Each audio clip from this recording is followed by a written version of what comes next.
Meu próprio trabalho que eu faço de refletir os nossos trabalhos de base na favela,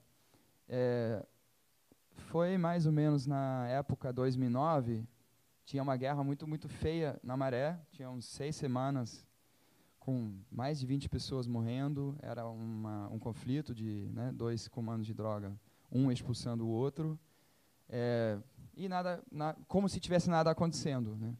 E foi muito impressionante naquele momento perceber que a única vez que teve uma intervenção naquela guerra foi quando o tiroteio acabou acontecendo por cima da linha amarela. Aí, de repente, a polícia teve que se acionar para tentar impedir aquele tiroteio, porque o fluxo do trânsito não estava rolando mais. Fora isso, tiroteio dentro da favela, um matando o outro ali, tudo bem, desde que o arrego role e a polícia receba toda semana, deixa rolar. Eles ganham mais com a guerra. Naquela época até foi uma fase que até no Jornal Extra saiu uma denúncia de que o Caveirão tinha sido alugado, né, para ajudar na tomada do território pelos próprios traficantes. Acho que era R$130 mil na época que teria sido pago para fazer isso.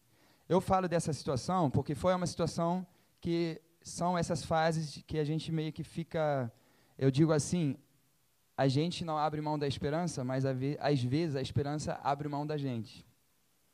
E nessa fase ali, tentando refletir algumas coisas e tudo mais, caiu na minha mão o livro do Raul Zibek, que reflete ou faz uma cartografia, né, da periferia urbana, né, e pelo ponto de vista de focar nas resistências. E quando a gente está mergulhado, né, numa situação da dominação ser tão fulminante, tão grande, às vezes isso se perde no olhar. Então foi um pouco o momento que ajudou em focar novamente nas resistências, ou de outra forma também nas resistências, tentar refletir a partir daquele momento. Então foi um pouco isso que iniciou para mim o diálogo com as ideias do Raul Zibek, e aí a gente se conheceu melhor no colóquio Territórios Autônomos em Porto Alegre, né, que foi, acho que também para dentro da geografia, para mim foi um ótimo momento de reflexão com companheiros libertários, também comprometidos com o movimento social em Porto Alegre. O Eduardo está aqui, né, que organizou junto pela rede Recli Kropotkin. E, a partir daí, então, para mim, foi esse diálogo entre essas reflexões que sempre trazem experiências de movimentos sociais de outros lugares, tantas experiências ricas na América Latina como um todo, e levando isso aos nossos debates, às nossas experiências enquanto grupos que atuam em favela. Então, o debate de hoje, ele mais ou menos junta um pouco esse processo, desse diálogo, e a gente vai fazer uma discussão a partir da apresentação, né, do próprio livro, um pouco também livremente o Raul vai compartilhar suas reflexões. No segundo momento, vamos ter 4 grupos que vão se apresentar, falar um pouco de seu trabalho de base na favela. Vai ter o Bezerra falando do MCP, vamos ter o Cafuné na Laje, que também está ajudando em fazer a filmagem da atividade, e vai ter os Ninguém que Não Se Cala, e a própria roça que eu faço parte também vai se apresentar. Mas não vamos fazer assim, vamos fazer tudo em blocos. Então, já tem perguntas logo depois da primeira parte de apresentação. Aí vamos apresentar, depois de cada apresentação de grupo, pode ter 1 ou 2 perguntas, a gente vai interagir. Tá? E acho que o Rogério vai ajudar também no debate, e acho que vamos ter uma boa manhã de troca aqui. Obrigado por ter vindo, todo mundo. Queria só acrescentar algumas palavras aí à fala do Timo. Essa iniciativa se deve basicamente a ele, né? A partir dessa composição da tese dele, os 4 anos aí de trabalho, né? e como pesquisador ativista, né? Essa característica, ontem na defesa dele ficou muito clara essa importância dele enquanto um ator que ao mesmo tempo engajado, né? Extremamente engajado politicamente, e voltado também para a preocupação dessa reflexão, né, a nível mais acadêmico, sem fazer nenhuma dicotomia entre essas 2 esferas. E a figura do Raul Zibek, eu acho que vem coroar, né, essa busca do Timo, né, de romper com essa dicotomia, porque o Zibek é a reprodução talvez mais fiel que a gente tenha aqui na América do Sul, né, de um intelectual que parte, né, dos movimentos sociais, reflete o tempo inteiro e tem uma preocupação com o fazer, né? Eu acho que o Raul está sempre, não só, né, trazendo para nós, a público, né, enquanto jornalista, uma visão do que está acontecendo em toda a América Latina e tentando pensar também no conjunto, que é uma coisa rara, né, alguém que tem esse pensamento nessa escala latino-americana como um todo. Acho que falta, inclusive para nós, na geografia também, é um alento, né, para a gente começar a imaginar como pensar hoje, né, uma articulação, uma leitura conjunta do que está acontecendo em termos de resistência na América Latina. E é um pouco isso que ele traz para nós, principalmente nesse livro, que agora ele está lançando aqui em português, né, já teve uma edição antes, né, em espanhol, né, também foi na Argentina e na Espanha, né, que saiu, Territórios em Resistência, Cartografia Política das Periferias Urbanas Latino-Americanas. O Raul dispensa, né, apresentações, mas só queria destacar esse caráter itinerante também do Raul na América Latina, né, viajando muito pelos países e sempre traduzindo essa mensagem dele de que os grupos sociais por si mesmos é que fazem, né, a transformação, e um olhar muito acurado, né, para evidenciar, mesmo que sejam ilhas muito pequenas, né, de resistência, mas o Raul traz para nós essa esperança, né, de que o movimento está aí, né, e pode, e muito, se fortalecer para que essa resistência se faça num nível muito mais amplo do que, às vezes, ela, né, numa geografia mais simples, né, pode aparentar. E o Raul tem um reconhecimento hoje internacional, né, muito grande, os livros já foram editados em vários países, agora na Turquia também, né, nos Estados Unidos, na Itália, na Alemanha, na França, e ele está aqui com a gente hoje, acho que é um momento muito rico, e também pela interlocução com os movimentos aqui que o Timo também está trazendo para nós, mostrando então que a gente tem aqui um potencial enorme hoje aqui para explorar, né, nesse diálogo com todos eles. Eu agradeço aí ao Timo por essa, né, oportunidade, e dizer, como ele falou aqui, só ressaltar, né, que a UF está sempre de portas abertas, né, para todos os movimentos que quiserem vir aqui dialogar, e a gente se inserir também, né. Amanhã a gente tem aí um trabalho, né, também no Chapadão, o Chico Mendes, né, muito melhor do que Chapadão, mas ninguém conhece por esse nome, e espero que seja também o início, né, de um outro processo aí pós-tese, né, muito rico nessa interlocução. Raul, fica a palavra. Bom dia a todos e todas. Agradeço sua presença.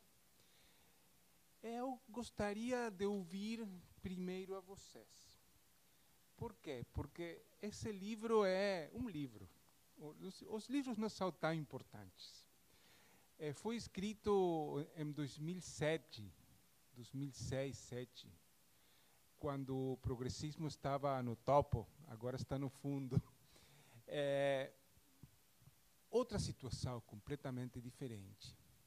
E se você está de acordo, eu gostaria que você fale um pouquinho, fazendo perguntas, pontos de interesse, dúvidas, ou o que você deseja. E depois eu falo um pouquinho e depois começamos um diálogo. Não tem que ser uma intervenção assim, mas pode ser pergunta, ou qual é o ponto de seu interesse agora mesmo, ou o que você quer. Também podem falar de futebol. Não acho que seja o melhor agora no Brasil, mas gostaria de ouvir vocês.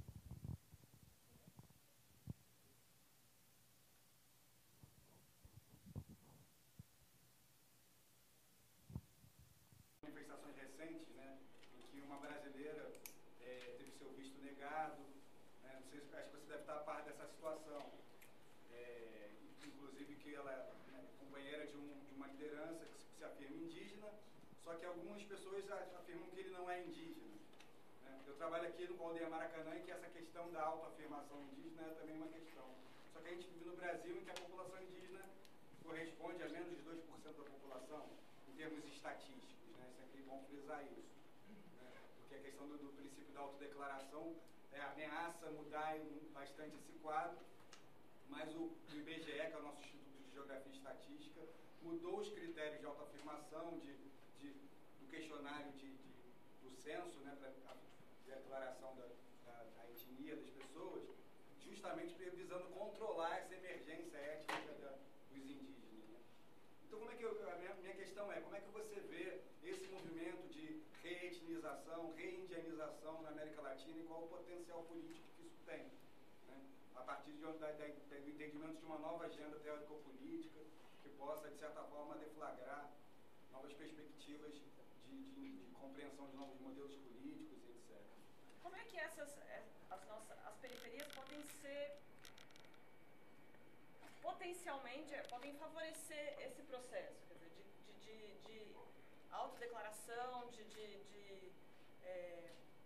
um olhar a luta do outro e perceber que elas têm algumas similaridades, mas têm também singularidades. Então, como a periferia pode colaborar nesse processo da autoafirmação, da identificação?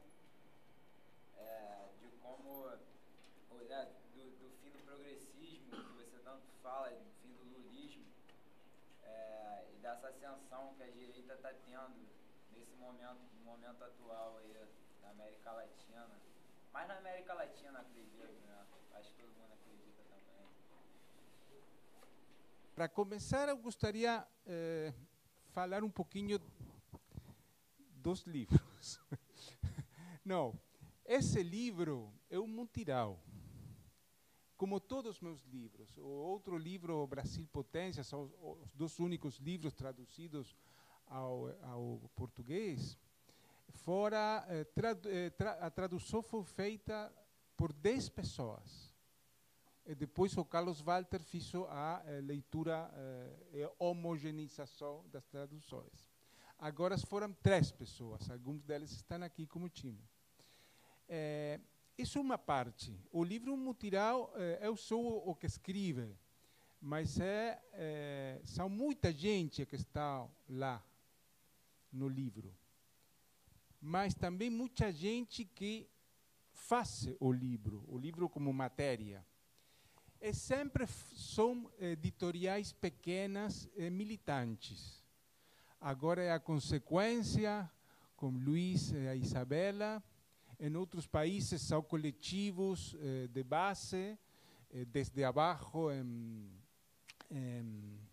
em Colômbia, Bajo Tierra é um grupo que se chama Jovens em Resistência Alternativa em México, Quimantu em Chile, La Vaca na Argentina, é assim, em cada país, também em Europa, não? Grupos de militantes que têm sua editora, pequena editora, porque os livros não são para fazer dinheiro, nem para fazer fama, são para fazer amigos e companheiros. Então, essa ideia de mutirão eu rejeito a ideia de ir a grandes editoriais e tudo isso, não?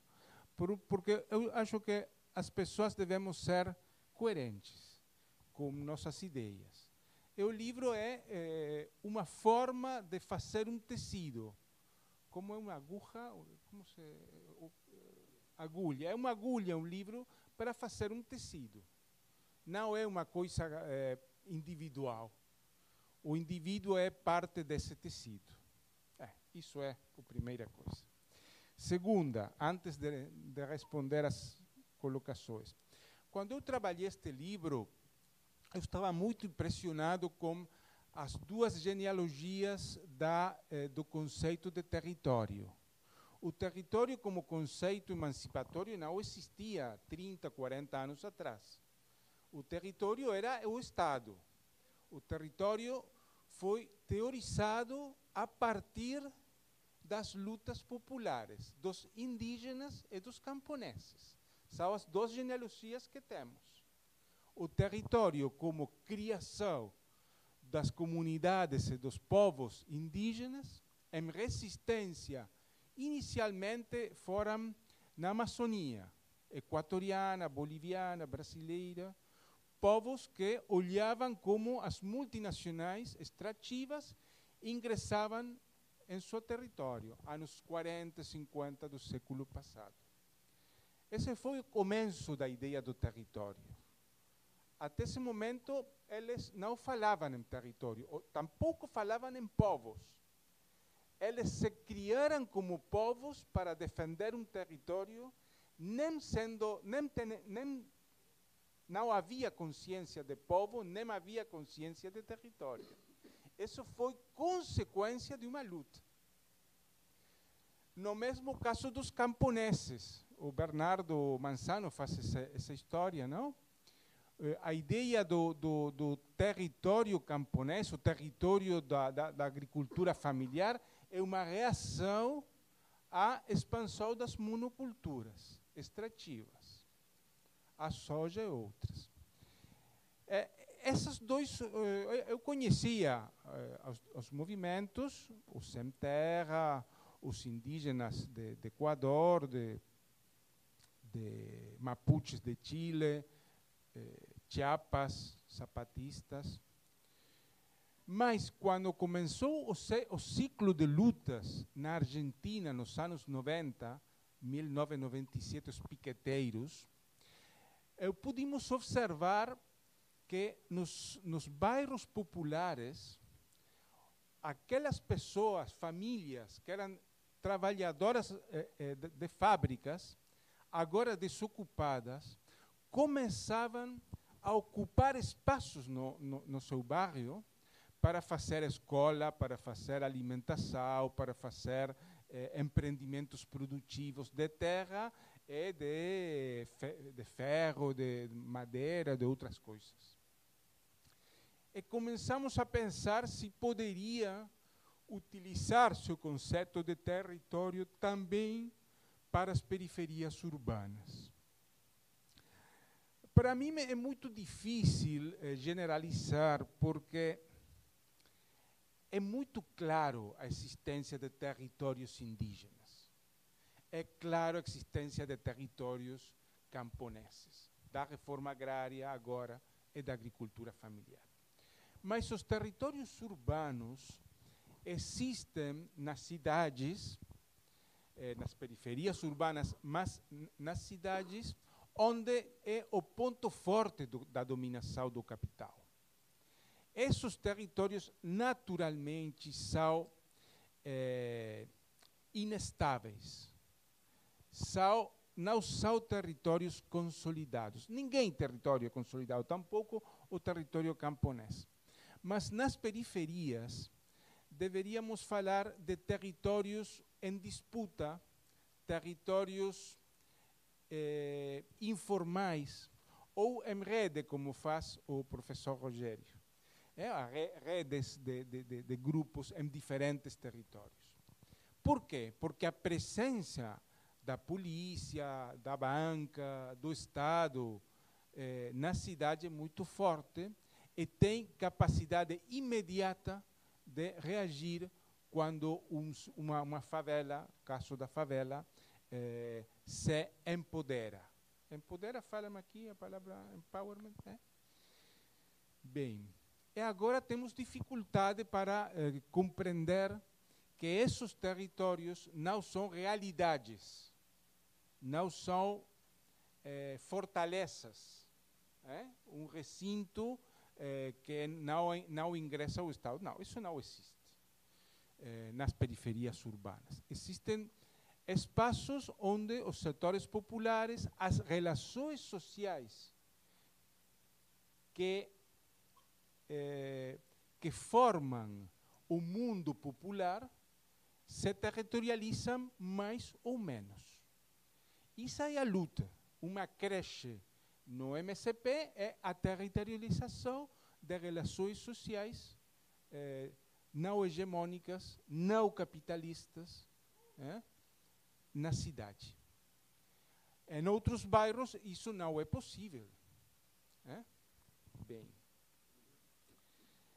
essa é a ideia de falar de territórios urbanos. Provavelmente, nos próximos anos, essa ideia de territórios também seja mudada. Agora podemos falar claramente de territórios indígenas. Para as pessoas que conhecem o zapatismo, o território zapatista é um território zapatista. Mas agora estivemos nas escolas, na escoelita, para mim foi uma descoberta. Comunidades no território zapatista, que são, por caso, 50 pessoas, 50 famílias, 10 famílias não são zapatistas. Ou outras comunidades de 50 famílias, há somente 2 famílias zapatistas. Que é isso do território zapatista? é um território em reconfiguração completamente, porque as Forças Armadas fazem políticas sociais, a gente sai do zapatismo, outros ingressam, é um movimento. Eu acredito que em todos os 3 casos de territórios indígenas, camponeses, das periferias urbanas, deveríamos falar de território como algo, como um espaço potencial em permanente movimentação e mudança interior. Não é algo fixo, não é uma fábrica da burguesia. É outra coisa. São criações sem fronteira. A fronteira é porosa, é como poros, não é uma linha. É o que sostiene, o que mantém esse território é a permanente atividade e reatividade das pessoas. A dificuldade dos territórios urbanos é que os camponeses e os índios podem ter uma autonomia completa, não só política, de saúde, de escola, de alimentação, de água, e nas periferias urbanas isso não é tão fácil. Existem periferias urbanas, poucas, que têm autonomia integral, também produtiva. Mas isso é excepcional completamente. Se depois desejam, retornamos sobre o tema do território, do conceito, da realidade dos territórios. A primeira intervenção sobre Equador, os processos de reindianização da América Latina. Existem, sem dúvida, existem processos duplos. O mundo indígena está sendo colonizado pelo capital de muitas formas, não somente pelo modelo extrativo, mineração, hidrocarbonetes, essas coisas, mas também está sendo colonizado culturalmente. Mas os setores populares urbanos também estão tomando da cultura indígena muitas coisas. A saúde, as formas de luta. Se você vai, um caso, a Barra do Colo-Colo em Chile, o clube de futebol, a Barra do Colo-Colo tem como emblema a bandeira mapuche. E os símbolos, e ninguém é mapuche. Os símbolos são todos mapuches. É um caso. As famílias dos bairros populares de Santiago, que não são mapuches, utilizam formas de medicina mapuche.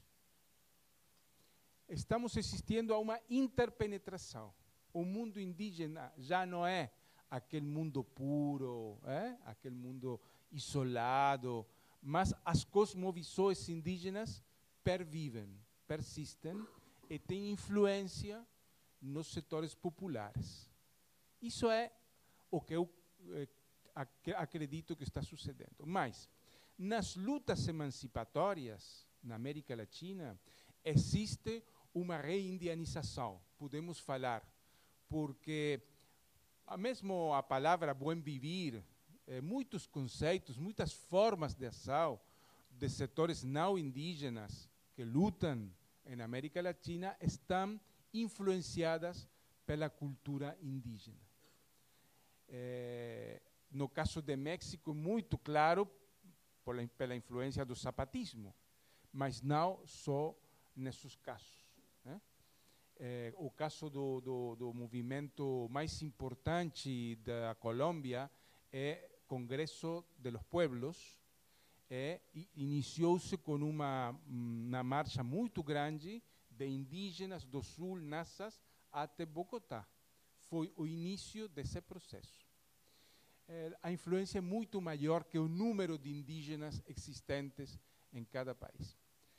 Também gostaria de escutar um pouco sobre a influência do mundo negro, Eu não conheço tanto o mundo negro na América Latina, particularmente em Brasil, a influência da cultura negra, da cultura de resistência negra, cultura quilombola, nas lutas emancipatórias do Brasil.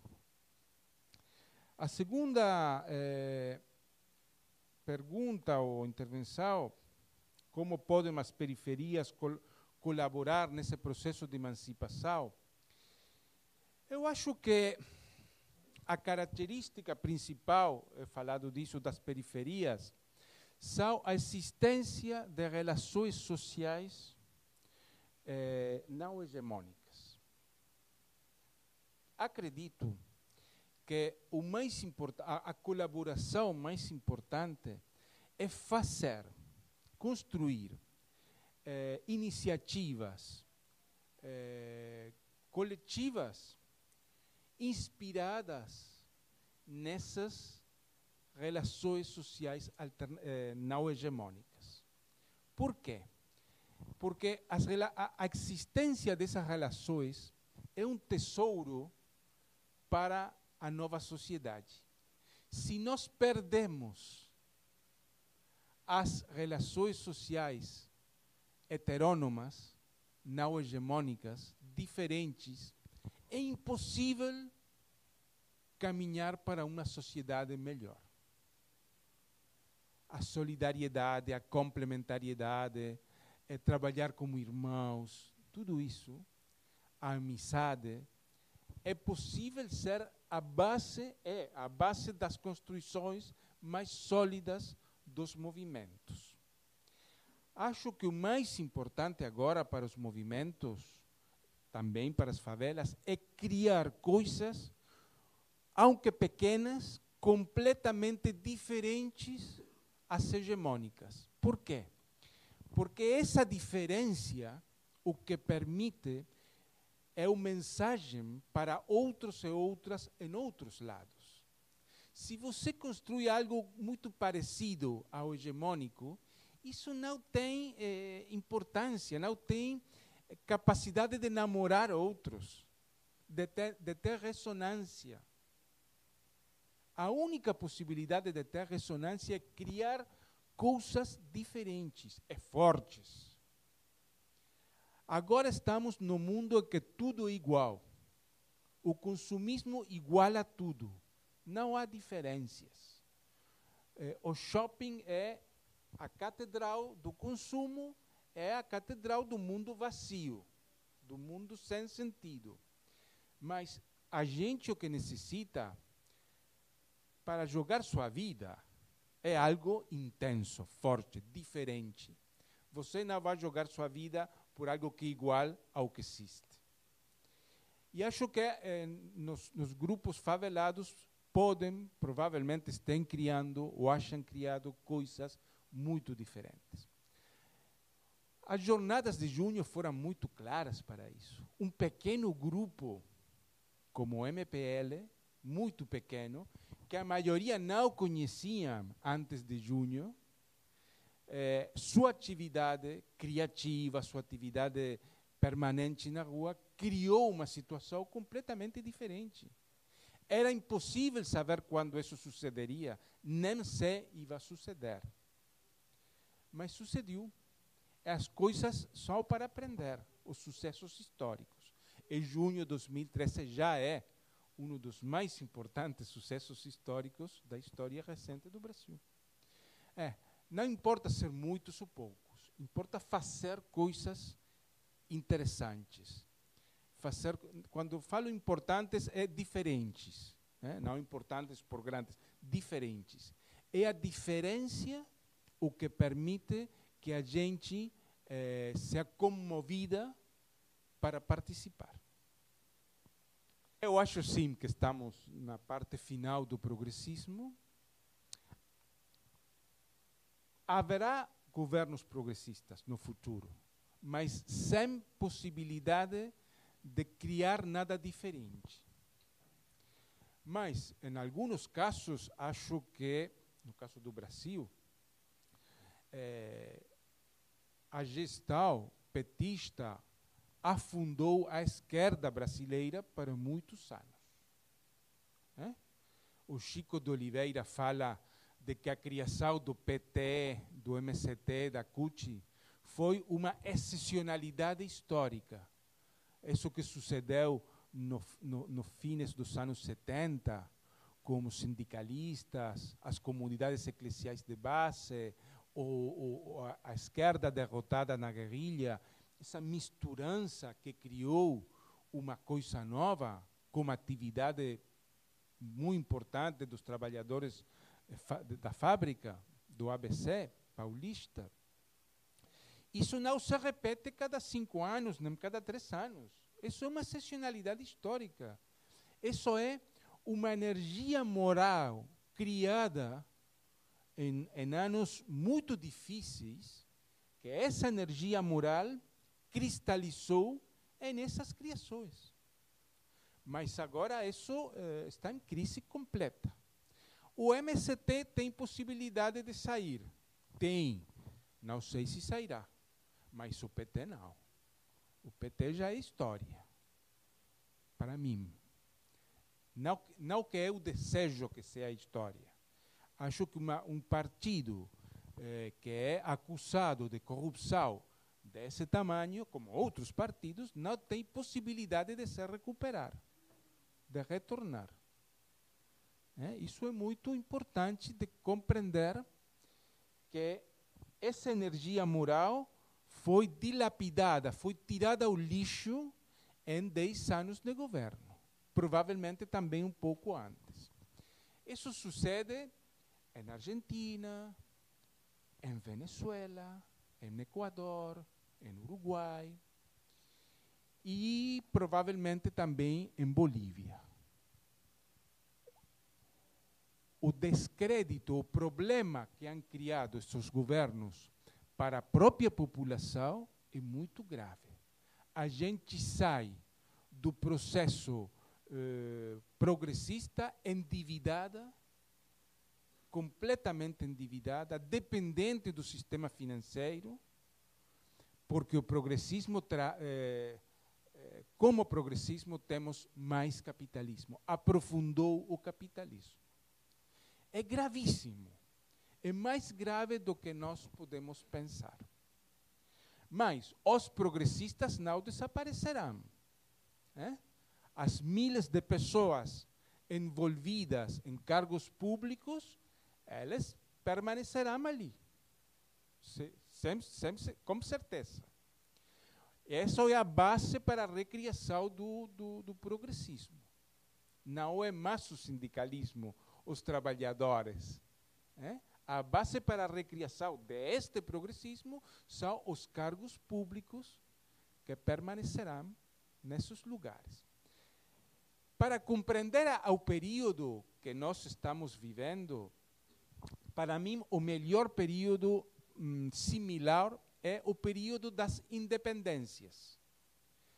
O Brasil é um pouco diferente, mas no resto da América Latina e Espanha foram os realistas, os espanhóis, contra os crioulos, lutando.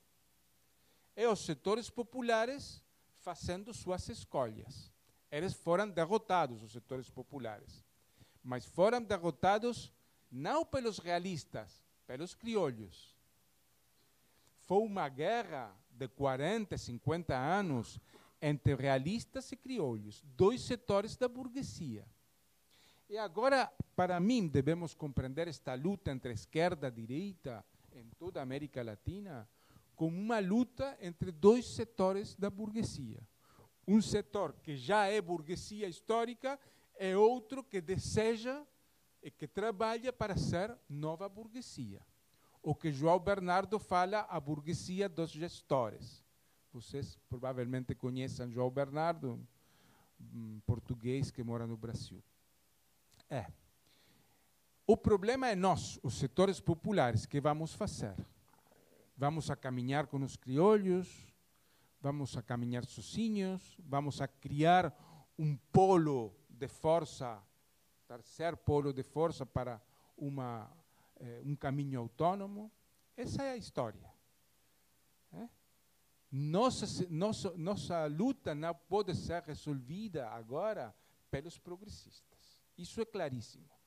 15 anos atrás, eu acreditava que sim, que era um passo para adiante, não? Adelante. Mas agora não. Por quê? Porque temos 15 anos de experiências.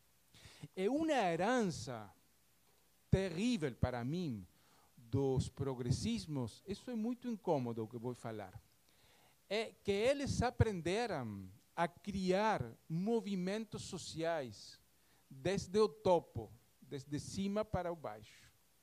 É uma nova aprendizagem do poder, sob governos progressistas. Antes você olhava, anos 90, era o governo neoliberal, FHC, e o povo lutando. E gente no meio, mas você não conhecia movimentos que foram criados pelo poder. Todos os movimentos foram criados desde o baixo. Agora você escuta que falam, vamos a lutar por não sei o quê, e tem que olhar muito detalhadamente para conhecer quem me está convidando. Agora me convidam do Brasil um grupo que conheço, que se chama Fora do não sei o quê. Eu tenho que perguntar, que coisa é isso? Não conheço, é novo. Escrevo a um, a outro, que coisa é isso? Não, financia a Petrobras, bem, não vou, não saio do meu país. Mas isso, 20 anos atrás, era impossível. Agora é novo. Esse debate que eu coloco é uma polêmica entre nós, porque muitos de nós temos proximidade, ou têm proximidade, com esses coletivos. É um debate dentro do movimento popular e até o movimento radical. Isso é uma herança completamente, como agora na favela, agora nos territórios. Antes estava a polícia e a gente. Agora está a polícia, as ONGs, os foras, os não sei o quê, e a gente. E diferenciar tudo isso é muito difícil. Isso sucede em todos os países, não só o Brasil. Na Argentina é incrível. Eles fazem clonação dos movimentos. Aqui você tem um bachillerato popular, e eles colocam outro a 200 metros do bachillerato autêntico, com o nome Ernesto Che Guevara. E a gente não sabe que isso é o governo. Mas se sabe e vai, não é problema. Mas se não sabe e vai, é um problema grave. Porque eles colocam a confusão dentro do próprio movimento. Essa é uma criação, a novidade para o mundo popular do progressismo. É uma novidade terrível. Nessa rodada está também o George Soros, que tem um setor de sua multinacional para transparência ou para luta social, tudo isso. É a responsabilidade empresarial. Isso existe. Os empresários têm também sua parte de responsabilidade que colaboram com movimentos. Tudo isso nos cria uma situação completamente nova e muito mais difícil que 10, 15 anos atrás. Bem, finalizo e agora vocês têm a palavra. Pergunta assim que gostaria que você pudesse aprofundar sobre a questão da construção da autonomia nos movimentos da periferia urbana. Né? Assim como você falou que tem experiência que tem avançado numa autonomia mais integrada. Na verdade, eu estou um pouco curioso porque um questionamento que eu tenho, na verdade, é que eu agora estou mais envolvido no movimento, entre aspas, do campo, né? Mas também pensar também essa articulação e realmente quais são as condições e as possibilidades de construção da autonomia na cidade também. Então, que você pudesse aprofundar. E a segunda é um comentário que olha, na verdade também um questionamento que tem a ver com, claro, eu concordo com a análise sobre os governos progressistas e também tem uma crítica também à estratégia da esquerda, né, da estratégia eleitoral, da construção do poder da esquerda, né? Só que, na verdade, eu também fico pensando nesse momento tão complicado que a gente está vivendo, né? Como realmente construir alguma articulação também maior nesse momento tão enfraquecido que estão os movimentos sociais. Na verdade, eu estou pensando mais no Chile, que é o contexto que eu mais conheço. E, na verdade, por exemplo, pensando numa parte do movimento estudantil que saiu dessa grande movimentação, falando com alguns dos companheiros, claro, eles estão pensando, parte do movimento estudantil, se articular também com uma força eleitoral para disputar o poder ao progressismo. Não uma parte, o Partido Comunista. Não, mas tem outra parte também, Esquerda Autônoma, UNE, sei lá. Então, claro, eles são, no fundo eu sinto que eles são companheiros também, embora não concordem com a sua estratégia, entendeu?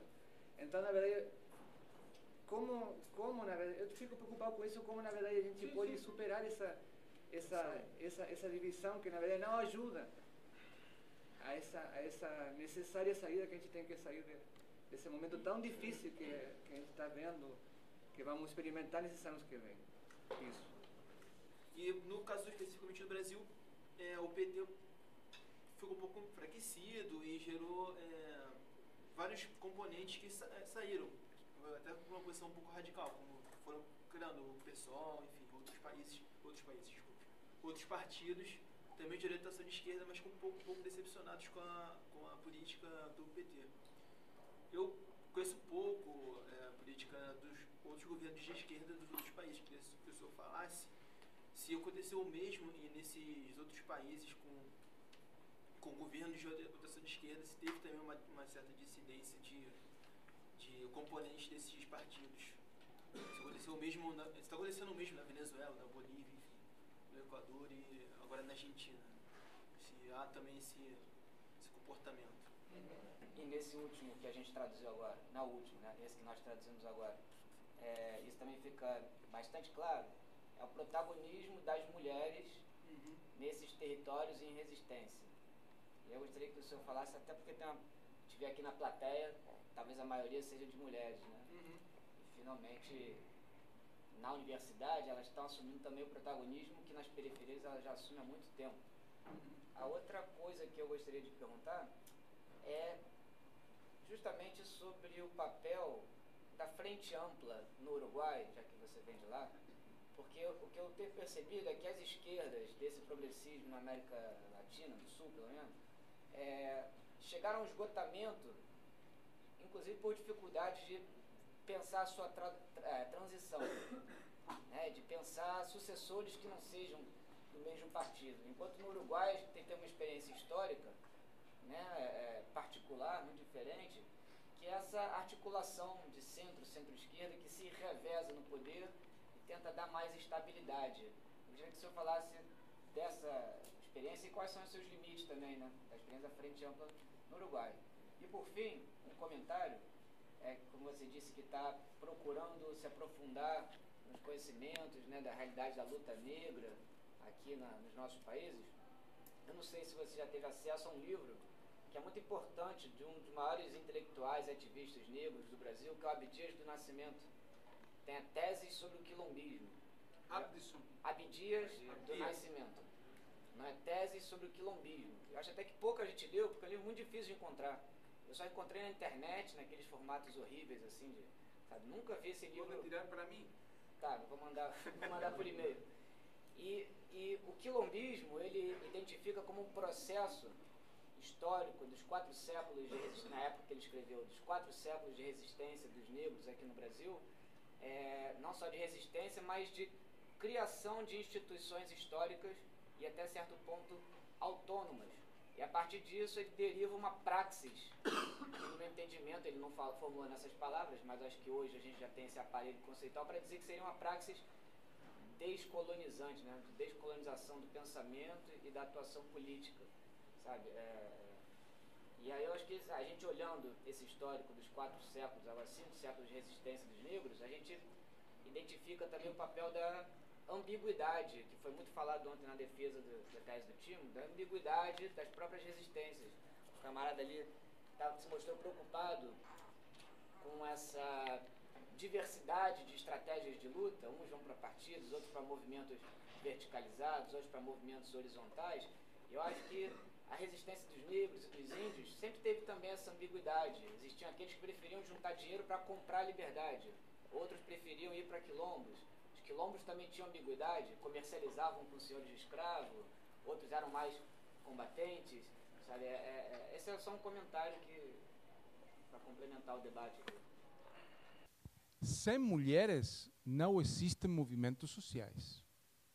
As mulheres são quantitativamente o setor mais importante dos movimentos sociais subalternos. Por quê? Porque elas são a continuidade da família. Elas são as pessoas encarregadas das crianças, não são os homens. E as crianças são importantíssimas. No caso dos piqueteiros, o movimento começou pelas mulheres, porque as crianças não tinham para comer. Havia fome. Mas esse o nível quantitativo é importante, mas existe outro nível qualitativo que para mim é uma tarefa importantíssima agora. É fazer política, fazer organização social desde a lógica do feminino. A lógica do feminino, o mais cedo disso é a comunidade.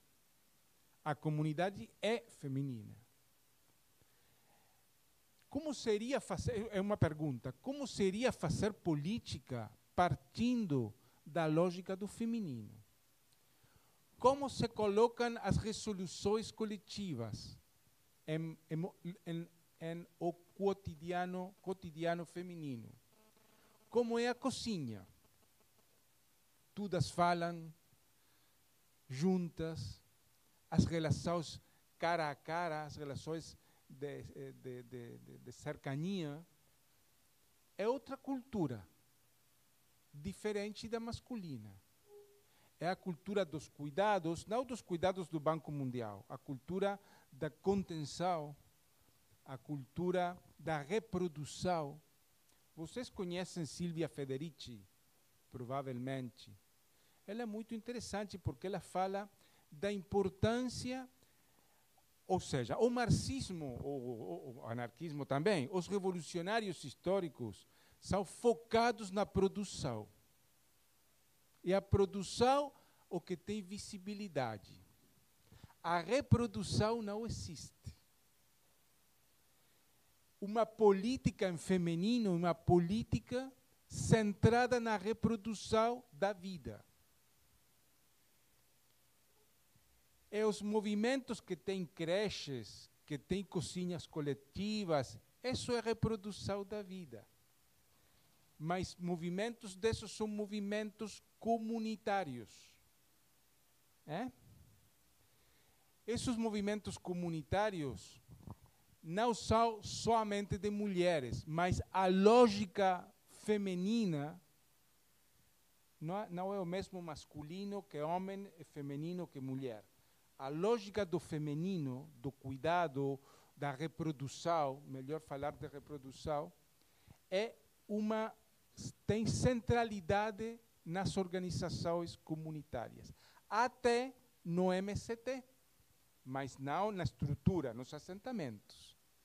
Você tem aí uma dupla estrutura, uma estrutura masculina, com um grão masculinal falando, é a lógica dos assentamentos, que são lógicas de cultivo da terra, de cuidado, da saúde, da escola. Isso é feminino, é comunidade. Os zapatistas têm a mesma lógica. Um exército e as comunidades. A diferença é que eles têm agora as juntas de bom governo, que são formas de resolução, formas de poder, que têm uma parte feminina e masculina. Isso é muito complexo, seria muito largo de falar disso. Mas uma criação importante. Como é o poder do feminino?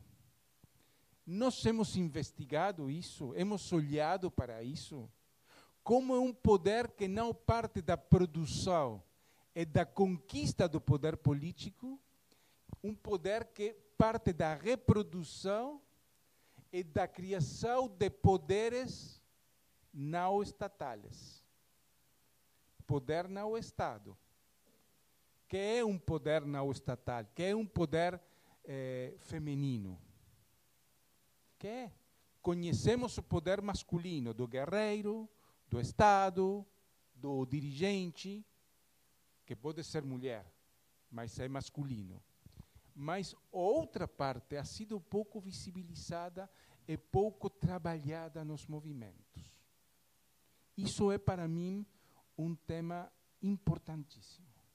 Se não trabalhamos nessa direção, a emancipação é curta, é de pouca projeção. Para o caso dos negros, é muito similar. O quilombo, as formas de poder em clave quilombola são diferentes às formas de poder estatais. Tudo isso é necessário aprofundar, para mim. Acho que sim, que os governos progressistas da América Latina têm dificuldades similares ao governo do Brasil. A situação é diferente em cada país. Venezuela é um país destruído pela corrupção, onde a luta da direita, do imperialismo é muito forte, porque é a primeira reserva de hidrocarbonetos do mundo. Isso é muito importante. Mas o governo venezuelano é muito corrupto. A corrupção do poder e dos militares é muito grande. Aparentemente, em Bolívia não. A corrupção que existe é pequena. Com o caso do Uruguai também. Ou seja, são situações diferentes. Mas o comum é que o ciclo das commodities finalizou. O dinheiro que eles tinham para políticas, para melhorar a situação dos pobres, sem tocar os interesses do capital e dos ricos, isso finalizou.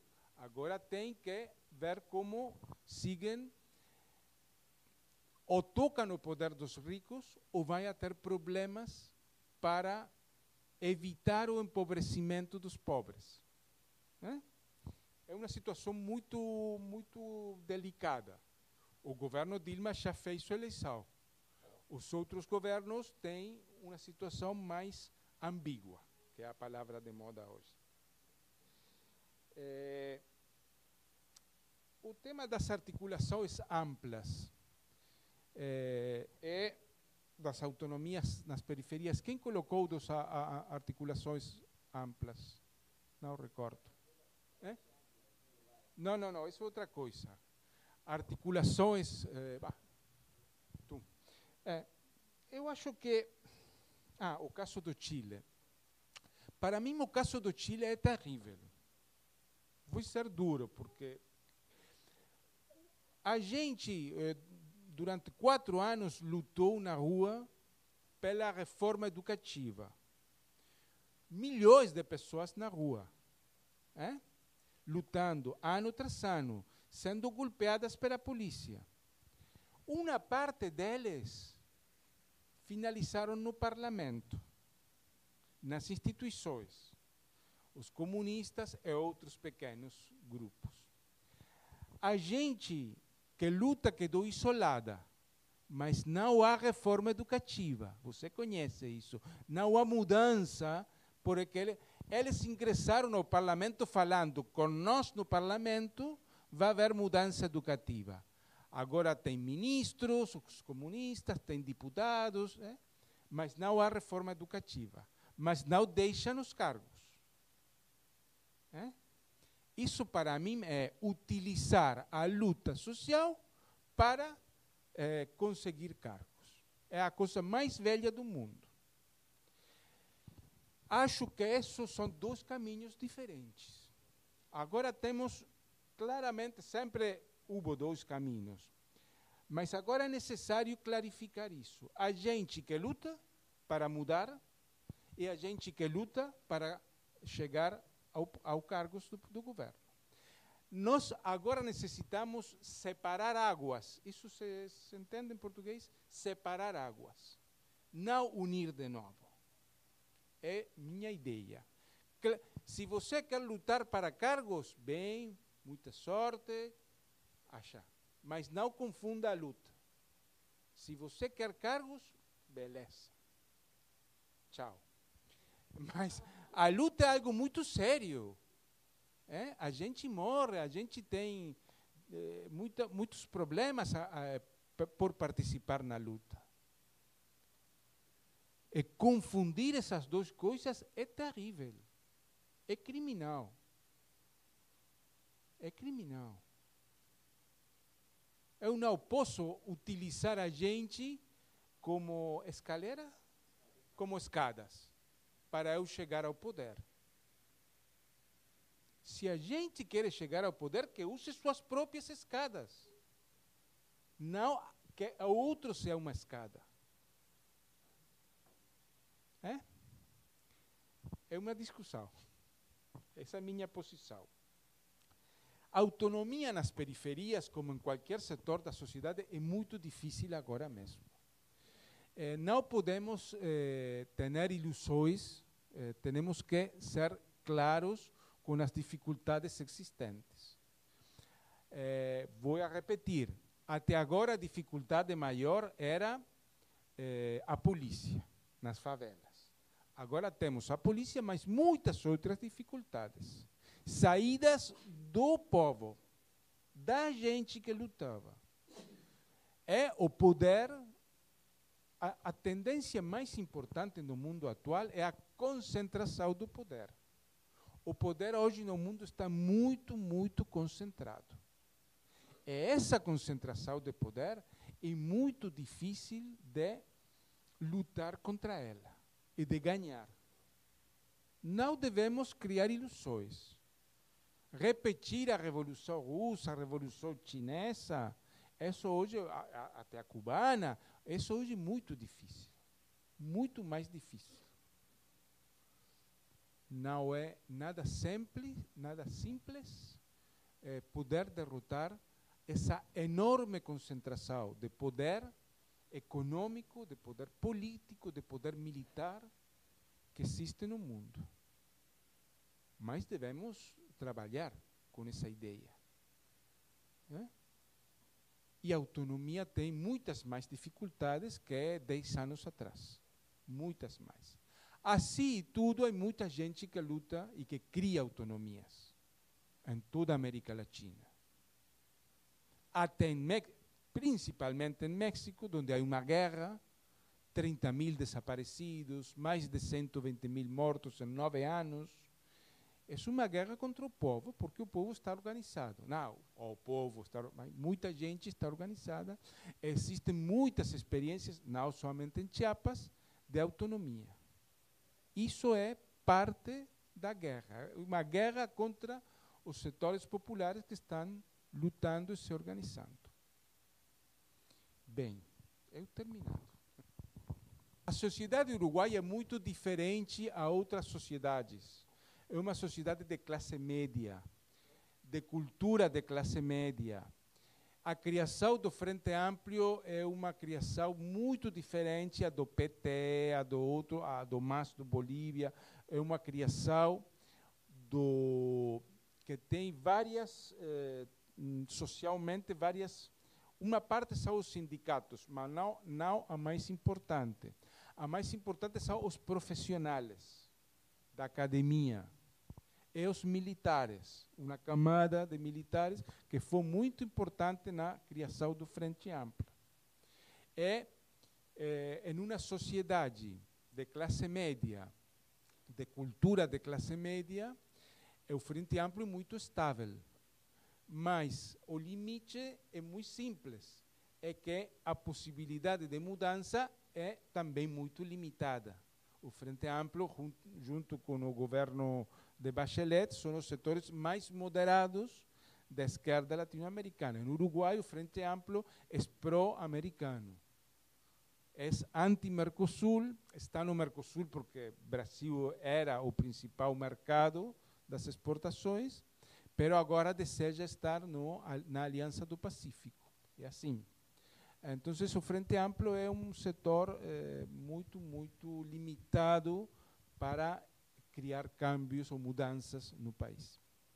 O caso do Brasil também é excepcional, porque os partidos, em Uruguai não há dissidências do Frente Amplio, há um pequeno partido, muito pequeno. Nosotros, sim, em Venezuela agora existem dissidências do PSUV, do governo, a Marea e outros grupos. Para mim, o caso do PSOL do Brasil, para mim essas dissidências foram importantes, foram dissidências que marcaram. A primeira foi a Eloísa Helena, não? A saída da Eloísa foi muito importante porque foi muito cedo que ela compreendeu que esse governo era um governo que não mudaria o país. Foi uma chamada de atenção o caso de Eloísa Helena. Esses novos grupos criaram situações muito interessantes. Aqui no Rio, o caso do Marcelo Freixo é muito interessante para mim. Não sei este último ano como está o Marcelo, mas a história dele, a história de seu trabalho contra as comissões investigadoras dos crimes, das milícias, seu trabalho com direitos humanos, para mim é muito importante. Esses trabalhos que han outras pessoas como Chico Alencar, muito interessante, mas tem o limite da questão esta de política tradicional. São as duas coisas. Eu não posso falar que Marcelo Freixo é completamente ruim, porque não é. Mas é parte de uma forma tradicional e institucional de fazer política. Então, nessa forma, dentro dessa institucionalidade, existe alguma gente interessante, que eu não posso negar que é interessante, mas é parte da institucionalidade. Então, no longo prazo, e no curto também, os limites são muito grandes. Também são personalidades. Eu gostaria de saber se ele está trabalhando para fortalecer os grupos dos favelados. Acho que não, porque não é a tarefa da institucionalidade. Então, aí tem... sempre existe boa gente na política, não? Não todos são corruptos, mas são parte da política tradicional. Agora, nessa separação de águas, estamos necessitando maior clareza estratégica. O que vamos a construir agora? Construímos, não, mas foi construído o MST, o PT, a CUT. Isso foi arrasado em 10 anos de governo. Arrasado completamente. O que vamos construir agora para que um novo tsunami eleitoral não chegue ao lixo? Devemos construir coisas grandes, pequenas, o tamanho não é importante, mas sólidas, fortes, resistentes. E a forma de resistência é a autonomia. Ninguém deles é autônomo, todos dependem do Estado, do dinheiro do Estado. É uma coisa a discutir, acho, no futuro.